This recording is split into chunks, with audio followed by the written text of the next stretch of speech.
dostanete dvakrát výplatu, tvoj malky. Všimli ste si to, hej, ako na reč o prachoch ani nekokce, aha. A čo? Ja som vravel, že dupožoldnieri berú dva žoldy v niektorých krajinách. My sme tá iná krajina. No, fičím, kamoško, lebo nebude ani tá jedna. Pozor! Na hlavách majú príľby, tá prvá sa nazýva Pappenheimka, tá druhá sa nazýva Morion. Tak, mušketierov sme si popísali a teraz si predvedeme, ako pracovali v boji. Odchod na pozíciu.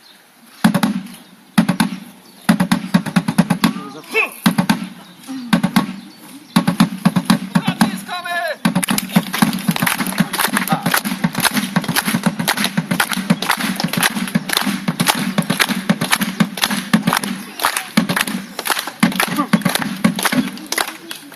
Tomu vynútenému potlesku. Taký malý detail. Vo všetkých armádach vojsko pochoduje podľa bubna. Len u nás sa musí bubeník trafiť do pochodového kroku týchto dvoch.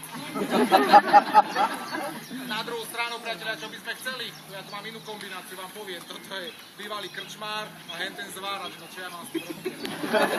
Jak ako nás bývalý policajt. Muškety na ruku! Muškety na furketu! Dupnak založiť! Dupnak založiť! Dočkaj! Nestíham! Jaké dočkaj? Aké dočkaj, aké nestíha? Pozri sa, plná lavička nepriateľov. Tak sedia. Dobre zamieronila. Si to ešte fotia, človečko. Panvičky otvoriť! Ľavo do hora zamieriť! A pál!